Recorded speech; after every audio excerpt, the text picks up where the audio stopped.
Hi friends. So നമ്മൾ കഴിഞ്ഞ വീഡിയോയിൽ ഫിക്സ്ഡ് ഇൻകം ഇൻസ്ട്രുമെന്റ്സിനെ ക്യാഷ് ഫ്ലോ അനുസരിച്ച് സ്പ്ലിറ്റ് ചെയ്യുമ്പോഴുള്ള 3 വ്യത്യസ്ത വിഭാഗങ്ങളിൽ 2 എണ്ണം കഴിഞ്ഞ ക്ലാസ്സിൽ നമ്മൾ പഠിച്ചു. ഒന്ന് കൂപ്പൺ പേ ചെയ്യുന്ന ബോണ്ടും ഒന്ന് കൂപ്പൺ പേ ചെയ്യാത്ത ബോണ്ടും. എന്താണ് അതിന്റെ പേരൊക്കെ? ഡിസ്കൗണ്ട് ബോണ്ടും അല്ലെങ്കിൽ കൂപ്പൺ ബോണ്ട് അല്ലെങ്കിൽ പീരിയോഡിക് ഇൻട്രസ്റ്റ് ബോണ്ട്. ഇന്ന് നമ്മൾ ആ തേർഡ് കാറ്റഗറിയിലേക്ക് വരുവാണ്. അതിന്റെ പേരാണ് ലെവൽ പേയ്മെന്റ്സ് അഥവാ അന്യൂറ്റി പേയ്മെന്റ്സ് എന്ന് പറയുന്നത്. നമ്മൾ നേരത്തെ ക്ലാസ്സുകളിൽ പഠിച്ചിരുന്നു. അന്യൂറ്റി എന്ന് പറഞ്ഞാൽ ഫിക്സ്ഡ് ആയിട്ട് ഒരു ഫിക്സ്ഡ് ടൈം ഇന്റർവെല്ലില് നമുക്ക് ഒരു ഇൻകം കിട്ടുന്നതിനാണ് അന്യൂറ്റി എന്ന് പറയുന്നത്. ഇവിടെയും മൾട്ടിപ്പിൾ ക്യാഷ് ഫ്ലോസ് നടക്കുന്നുണ്ട്.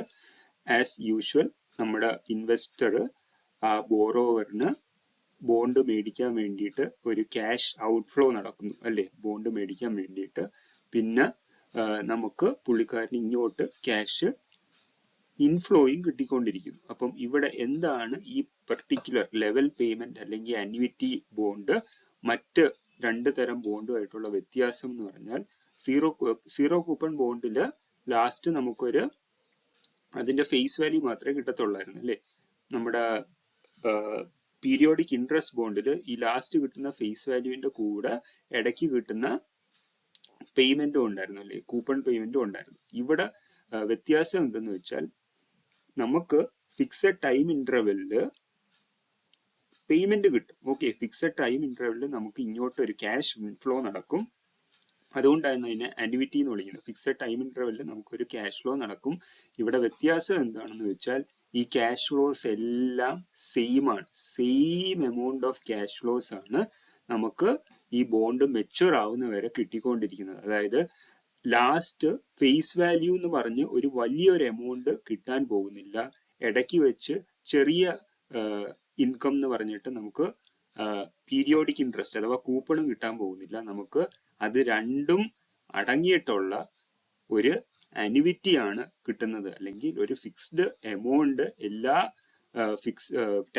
ഒരു ടൈം പീരീഡിന്റെ ഇടയ്ക്ക് വെച്ച് ഒരു ഇച്ചിരി ഫേസ് വാല്യൂയും ഒരു ഇച്ചിരി കൂപ്പണിന്റെയും ഭാഗമായിട്ടുള്ള അടങ്ങിയിട്ടുള്ള അന്യൂറ്റി, ഈക്വൽ ആയിട്ടുള്ള ക്യാഷ് ഫ്ലോസിന് കിട്ടും. അതിനെയാണ് ലെവൽ പേയ്മെന്റ് അഥവാ അന്യൂറ്റി ഇൻസ്ട്രുമെന്റ്സ് എന്ന് പറയുന്നത്. An investor pays an initial price and receives uniform cash flows at predetermined intervals until maturity, which represents both the interest, അതായത് കൂപ്പൺ ആൻഡ് പ്രിൻസിപ്പൽ റീപേയ്മെന്റ്. ഇതിന്റെ പേരാണ് നമ്മുടെ ലെവൽ പേയ്മെന്റ് എന്ന് പറയുന്നത്. ഇതിന്റെ എക്സാമ്പിൾ എന്ന് വെച്ചാൽ നമ്മുടെ EMI, അതേപോലെ ലോണിന് അടയ്ക്കുന്ന പേയ്മെന്റ്സ് അല്ലെ, EMI ഇട്ട് നമ്മൾ അടയ്ക്കുന്നത്, അതെല്ലാം ഈ ലെവൽ പേയ്മെന്റ് അല്ലെ അന്യൂറ്റി ഇൻസ്ട്രുമെന്റിൽ വരുന്നതാണ്. In level payment, there is no separate principal repayment at the maturity. ഞാൻ പറഞ്ഞു, മെച്യൂരിറ്റി ആവുന്ന സമയത്ത് ഒറ്റയടിക്ക് തരുന്ന ഫേസ് വാല്യൂ ആയിട്ട് ഒന്നുമില്ല. പകരം ഇവിടെ നമുക്ക് യൂണിഫോം ആയിട്ട് ക്യാഷ് ഫ്ലോ കിട്ടിക്കൊണ്ടിരിക്കും അറ്റ് പ്രീ ഡിറ്റർമിൻഡ് ഇന്റർവെൽസ്. ആ കിട്ടുന്ന ക്യാഷ് ഫ്ലോയിൽ പ്രിൻസിപ്പൽ പോർഷനും അടങ്ങിയിട്ടുണ്ട്, കൂപ്പൺ പോർഷനും അടങ്ങിയിട്ടുണ്ട്. ഇതില് കൂപ്പൺ കിട്ടുന്നുണ്ടോ, ഫേസ് വാല്യൂ കിട്ടുന്നുണ്ടോ എന്ന് ചോദിച്ചാൽ കിട്ടുന്നുണ്ട്. പക്ഷെ അത് എല്ലാം മിക്സ് ചെയ്ത് ഈക്വൽ എമൗണ്ടിൽ നമുക്ക് കിട്ടിക്കൊണ്ടിരിക്കുകയാണ്. ബിഫോർ അണ്ടർസ്റ്റാൻഡിങ് ലെവൽ പേയ്മെന്റ്സ്, നമുക്ക് EMI എന്താണെന്ന് മനസ്സിലാക്കണം. അതായത് ഇക്വേറ്റഡ് മന്ത്ലി ഇൻസ്റ്റാൾമെന്റ്. മോർട്ട്ഗേജിൽ എങ്ങനെയാണ്? മോർട്ട്ഗേജ് എന്ന് വെച്ചാൽ ബേസിക്കലി ഹോം ലോൺ. സോ ഒരു ഹോം ലോണിന്റെ EMI മന്ത്ലി അടയ്ക്കുന്ന ലോൺ അല്ലെങ്കിൽ ആ പേയ്മെന്റ് വെച്ചിട്ട് നമുക്ക് ഈ അന്യൂറ്റി ഇൻസ്ട്രുമെന്റ് മനസ്സിലാക്കണം. മനസ്സിലാക്കിയാലേ ഈ കൺസെപ്റ്റ് നമുക്ക് ക്ലിയർ ആകത്തുള്ളൂ.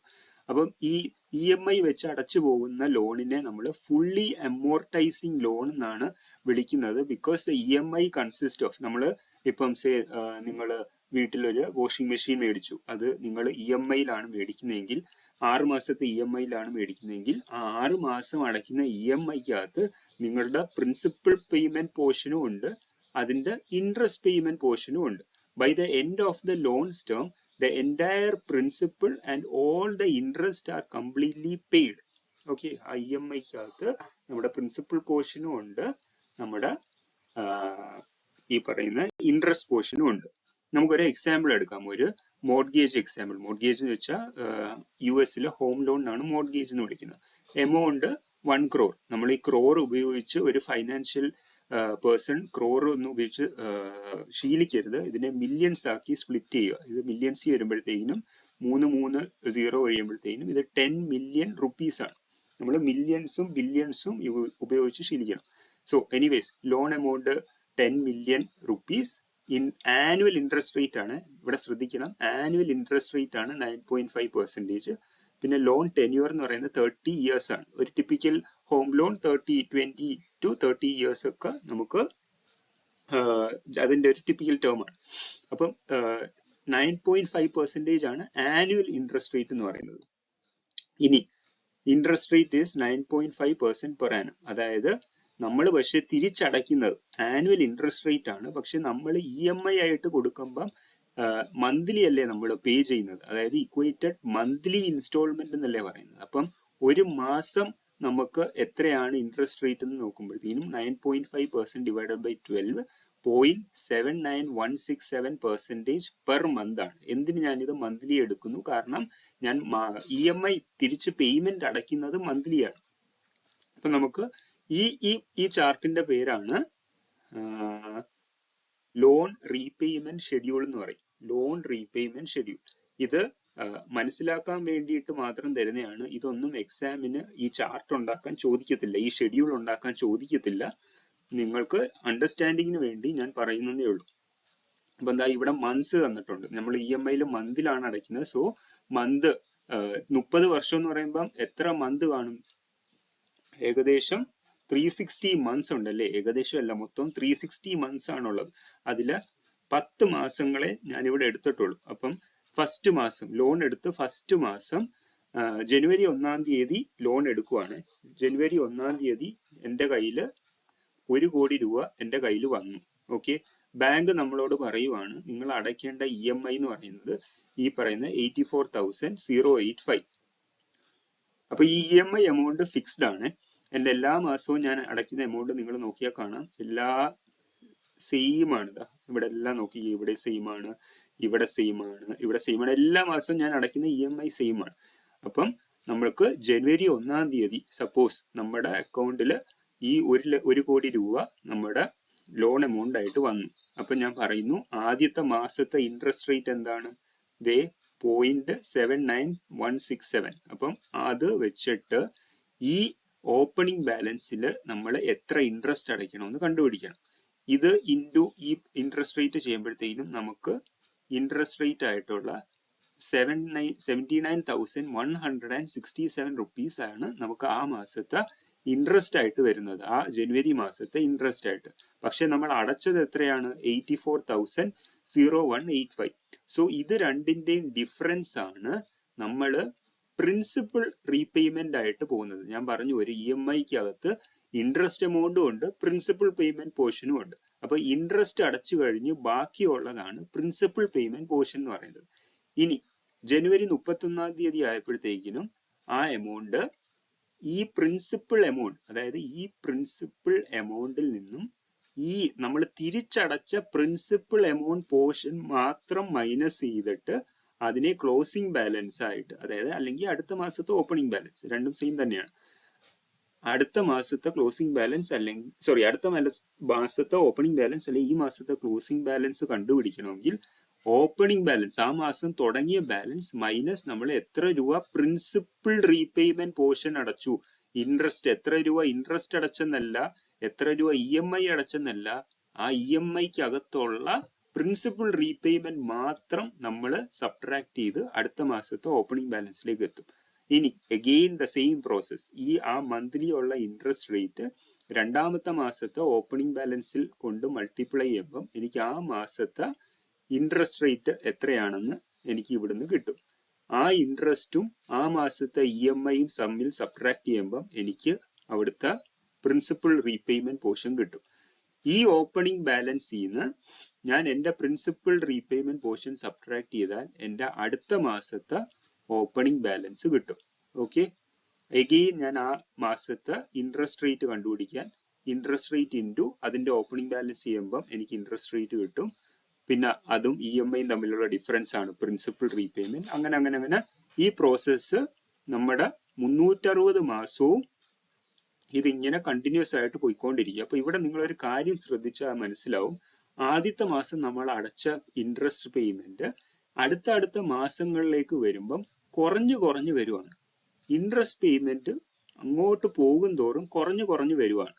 അതേസമയം പ്രിൻസിപ്പൽ പോർഷൻ അങ്ങോട്ട് പോകും തോറും കൂടി വരുവാണ്.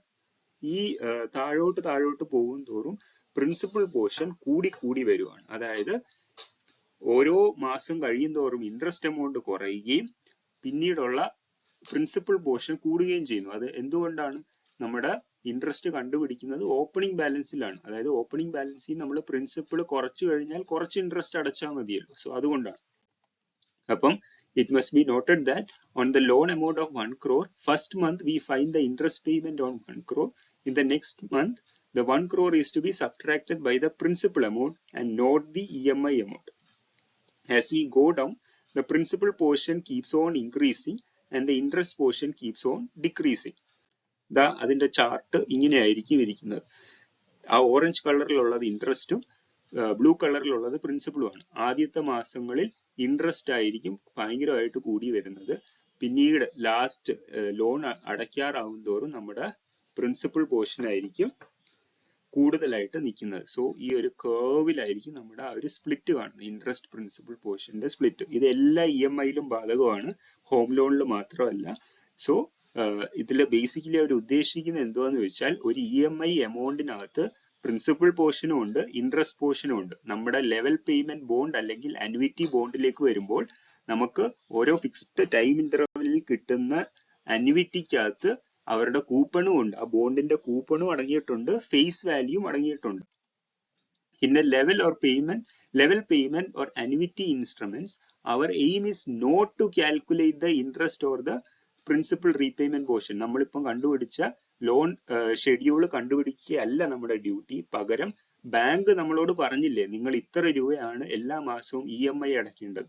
ആ EMI എമൗണ്ട് എങ്ങനെയാണ് കണ്ടുപിടിക്കുന്നത് എന്നതാണ് നമുക്ക് ഇതിനകത്തുള്ള ഡ്യൂട്ടി. അതായത് ഓരോ മാസവും അല്ലെങ്കിൽ ഓരോ ഫിക്സ്ഡ് ആയിട്ടുള്ള ടൈം ഇന്റർവെല്ലിൽ നമുക്ക് കിട്ടുന്ന അന്വിറ്റി എമൗണ്ട്, പേയ്മെന്റ് എമൗണ്ട് എത്രയാണെന്ന് കണ്ടുപിടിക്കേണ്ടതാണ് മോസ്റ്റ്ലി ഈ സെക്ഷനിൽ നമുക്ക് ക്വസ്റ്റ്യൻ വരുന്നത്. സോ ഇതിന്റെ ഇക്വേഷൻ എന്ന് വെച്ചാൽ PMT എന്ന് പറയുന്നത് PV into R into 1 plus R the whole raised to n divided by 1 plus R the whole raised to n minus 1.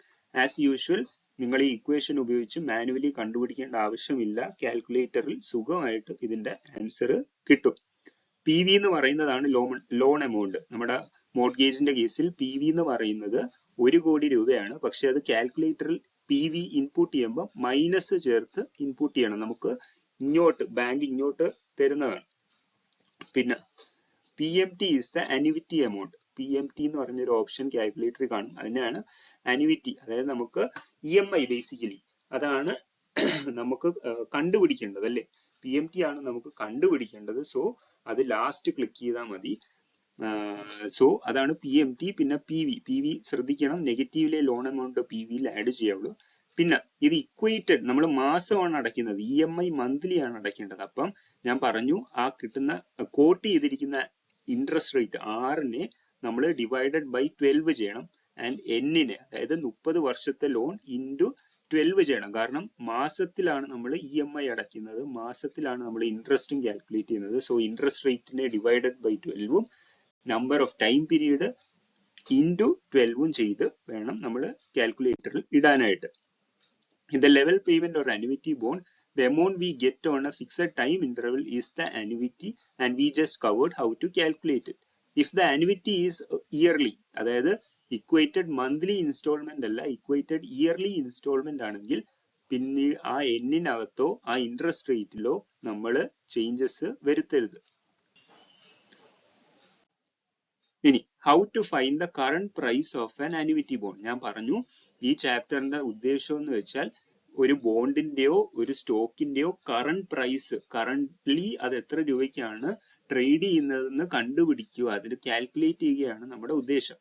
As always ഏതൊരു ഫിക്സ്ഡ് ഇൻകം ഇൻസ്ട്രുമെന്റിന്റെയും കറന്റ് മാർക്കറ്റ് പ്രൈസ് കണ്ടുപിടിക്കണമെങ്കിൽ അതിന്റെ ഫ്യൂച്ചറിൽ നടക്കുന്ന ക്യാഷ് ഫ്ലോസിനെ ഡിസ്കൗണ്ട് ചെയ്ത് ഇന്നത്തെ വാല്യൂയിലേക്ക് കൊണ്ടുവരണം, പ്രസന്റ് വാല്യൂയിലേക്ക് കൊണ്ടുവരണം. അത് തന്നെയാണ് അന്വിറ്റി ബോണ്ടിലും നടക്കുന്നത്. ഡെറിവേഷൻ സിലബസിൽ ഇല്ല, ജസ്റ്റ് മനസ്സിലാക്കാൻ വേണ്ടി പറയുകയാണ്. അപ്പൊ ഇവിടെ ഞാൻ ഒന്നും കൂടെ ആ ഡയഗ്രാം ഒന്ന് വരച്ചതാണ്. ആനുവിറ്റി നമ്മൾ ബോണ്ട് മേടിക്കാൻ വേണ്ടി നമ്മുടെ കയ്യിൽ നിന്ന് അങ്ങോട്ട് പൈസ ഇടുന്നു, പിന്നീട് മെച്യൂരിറ്റി വരെ എല്ലാ മാസവും നമുക്ക് ഈക്വൽ എമൗണ്ട് കിട്ടിക്കൊണ്ടിരിക്കുന്നു. എ സ്റ്റാൻഡ്സ് ഫോർ ആനുവിറ്റി, അതായത് ഇങ്ങോട്ട് കിട്ടുന്ന പേയ്മെന്റ് ഈക്വൽ ആയിട്ട് നമുക്ക് കിട്ടിക്കൊണ്ടിരിക്കുന്നു. അപ്പൊ ഇതൊക്കെയാണ് നമ്മുടെ ക്യാഷ് ഇൻഫ്ലോസ് എന്ന് പറയുന്നത്. അപ്പൊ ഈ ക്യാഷ് ഇൻഫ്ലോസിനെ ഡിസ്കൗണ്ട് ചെയ്ത് നമ്മൾ ഇന്നത്തെ വാല്യൂയിലേക്ക് കൊണ്ടുവരണം എല്ലാ ക്യാഷ് ഫ്ലോസും. അപ്പൊ എ എന്ന് പറയുന്ന ആനുവിറ്റി അല്ലെ ലെവൽ പേയ്മെന്റ്. അപ്പൊ എന്താണ് പ്രസന്റ് വാല്യൂ എന്ന് പറയുന്നത്? എ ഡിവൈഡഡ് ബൈ ആദ്യത്തെ വർഷം നടക്കുന്ന 1 + r the whole raised to 1, പിന്നെ രണ്ടാമത്തെ വർഷം നടക്കുന്ന 1 + r the whole raised to 2, അങ്ങനെ ഇത് എത്രയാണോ ആ മെച്യൂരിറ്റിയുടെ വരെ നമ്മൾ ആ എമൗണ്ട് ആനുവിറ്റി എമൗണ്ട് നമ്മൾ ഡിസ്കൗണ്ട് ചെയ്ത് കൊണ്ടുവരണം. ഇവിടുന്ന് കോമൺ ആയിട്ട് നമ്മൾ എ വെളിയിലെടുത്താൽ 1 + 1 + r plus 1 + 1 + r the whole square plus 1 / 1 + r the whole raised to n എന്ന് കിട്ടും. ഇത് നോക്കിയാൽ ഇതൊരു ഫൈനൈറ്റ് ജോമെട്രിക് സീരീസ് ആണെന്ന് നമുക്ക് മനസ്സിലാവും. ഇത് ഇൻഫൈനൈറ്റ് അല്ല, ഇത് ഫൈനൈറ്റ് ആണ്. ഞാൻ പെർപെച്വൽ ബോണ്ടിന്റെ ഡെറിവേഷൻ സമയത്ത് ഞാൻ പറഞ്ഞു അതൊരു ഇൻഫൈനൈറ്റ് ജോമെട്രിക് സീരീസ് ആണ്, കാരണം അതിന് മെച്യൂരിറ്റിയേ ഇല്ല. ഇവിടെ മെച്യൂരിറ്റി ഉണ്ട്, ഇത് ഫിക്സഡ് ആയിട്ട് ഒരു മെച്യൂരിറ്റി ഉണ്ട്. കാരണം മെച്യൂരിറ്റി ടൈം കിട്ടിയാലേ, മെച്യൂരിറ്റി ഇയർ കിട്ടിയാലേ നമുക്ക് ആനുവിറ്റി അല്ലെങ്കിൽ ആ EMI എമൗണ്ട് കണ്ടുപിടിക്കാൻ പറ്റത്തുള്ളൂ. അതുകൊണ്ട് തന്നെ ഇതൊരു ഫൈനൈറ്റ് ജോമെട്രിക് സീരീസ് ആണ്. ഒരു ഫൈനൈറ്റ് ജോമെട്രിക് സീരീസിന്റെ equation, sum of A finite geometric സീരീസിന്റെ ഇക്വേഷൻ നമ്മൾ കുട്ടിക്കാലത്ത് സ്കൂളിൽ പഠിച്ചിട്ടുണ്ട്. A divided by 1 - r the whole raised to 1 - r the whole raised to n. Perpetual ബോണ്ടിന്റെ സമയത്ത് ഇത്രേ ഉണ്ടായിരുന്നുള്ളൂ. അത് ഇൻഫിനിറ്റ് സീരീസ് ആയതുകൊണ്ട്, ഇത് ഫൈനൈറ്റ് സീരീസ് ആയതുകൊണ്ട് A ഡിവൈഡഡ് ബൈ 1 - r ന്റെ കൂടെ multiplied by 1 - r raised to n ഉം നമ്മൾ എന്നൊരു ടേമും കൂടെ ഉണ്ട് sum of the finite geometric സീരീസിന്. ആസ് യൂഷ്വൽ എ എന്ന് പറയുന്നത് ഫസ്റ്റ് ടേം, ആർ എന്ന് പറയുന്നത് കോമൺ റേഷ്യോ. ഈ ഇക്വേഷനിലേക്ക് നമ്മുടെ ഫസ്റ്റ് ടേം എന്ന് പറയുന്ന 1/1 + r ആണ്. ആ ടേം സബ്സ്റ്റിറ്റ്യൂട്ട് ചെയ്തിട്ട് കോമൺ റേഷ്യോയും 1/1 + r ആണ്. അതും സബ്സ്റ്റിറ്റ്യൂട്ട് ചെയ്യുമ്പോഴത്തേക്കിനും നമ്മളെ യൂഷ്വൽ അങ്ങോട്ടും ഇങ്ങോട്ടും എല്ലാം ആഡ് ചെയ്ത് സബ്ട്രാക്ട് ചെയ്ത് മൾട്ടിപ്ലൈ ചെയ്ത് അങ്ങനെയൊക്കെ ചെയ്യുമ്പോഴത്തേക്കിനും നമുക്ക് ഈ ഇക്വേഷൻ ഈ ഡിനോമിനേറ്റർ ഉണ്ടോ, ഈ ഡിനോമിനേറ്ററിനെ നമ്മൾ മൊത്തത്തിൽ 1/1 + r എന്ന് പറയുന്ന ഡിനോമിനേറ്ററിൽ കൊണ്ടുവരണം. സോ ഇത് ഇങ്ങോട്ട് പോയി പിന്നെ ആഡ് ചെയ്ത് പ്ലസ് ചെയ്ത് മൈനസ് ചെയ്ത് അത് അവസാനം ഇങ്ങനെയുള്ള ഒരു സിറ്റുവേഷനിൽ വരും. Present value current market price of annuity bond is equal to A into ഇതാണ് sum of the finite geometric സീരീസിനെ ഞാൻ സോൾവ് ചെയ്യുമ്പോഴത്തേക്കിനും അത് ഇങ്ങനെയാവും. ഈ വണ്ണും ഇവിടെ കട്ടായി പോവും. അപ്പം എനിക്ക് ബാക്കി വരുന്നതെന്ന് വെച്ചാൽ 1/r, ഈ 1/r-ഉം ഈ 1/r-ഉം കട്ടായി പോവേ. സോ റിമൈനിങ് ഉള്ളത് ഈ r ഉണ്ട്. So 1 divided by r into പിന്നെ ഈ ബോക്സിനകത്തുള്ള ഈ term 1 - 1 + r the whole raised to -n is equal to. ഇതാണ് പ്രസന്റ് വാല്യൂ, അല്ലെങ്കിൽ ഇന്ന് മാർക്കറ്റിൽ ഈ ആനുവിറ്റി ബോണ്ട് ട്രേഡ് ചെയ്യുന്നത് ഈ പർട്ടിക്കുലർ ഇക്വേഷൻ വെച്ചിട്ടാണ്. ഇതിൽ 6 നമുക്ക് വേണ്ട ഇൻട്രസ്റ്റ് റേറ്റ് അല്ലെങ്കിൽ നമ്മുടെ റിക്വയർഡ് റേറ്റ് ഓഫ് റിട്ടേൺ ആയിട്ട് നമുക്ക് കാൽക്കുലേറ്റ് ചെയ്യാം. അപ്പൊ നിങ്ങൾ ശ്രദ്ധിച്ചു നോക്കിയാൽ നിങ്ങൾക്കറിയാം, നമ്മൾ നേരത്തെ ഒരു ഇക്വേഷൻ പഠിച്ചിരുന്നു അല്ലെ, ആനുവിറ്റി എമൗണ്ട് കണ്ടുപിടിക്കാൻ വേണ്ടിയിട്ടുള്ള ഒരു ഇക്വേഷൻ. ഞാൻ പറഞ്ഞു ലോൺ എമൗണ്ട് നെഗറ്റീവ് ആയിട്ട് കാൽക്കുലേറ്റർ ഇടണം എന്നൊക്കെ പറഞ്ഞ ഇക്വേഷൻ. ആ ഇക്വേഷനിൽ PVയുടെ ടേംസിൽ നമ്മൾ അങ്ങോട്ട് ഈ ഫുൾ ടേമിനെ നമ്മൾ തിരിച്ച് ഇപ്പുറത്തേക്ക് കൊണ്ടുപോയാൽ നമുക്ക് പ്രസന്റ് വാല്യൂ കിട്ടും. അതായത് നമ്മൾ ഡെറിവേഷൻ വഴി കണ്ടുപിടിച്ച ഇക്വേഷൻ നമ്മൾ നേരത്തെ പഠിച്ച ഇക്വേഷനകത്ത് തന്നെ ഉണ്ടായിരുന്നു. If you observe, it is the same equation as this, except here we are finding the PV. We are finding the spelling തെറ്റാണല്ലോ, FINDING. Except here we are finding PV. So ഇതാണ് നമ്മുടെ current market price of annuity bond എന്ന് പറയുന്നത്.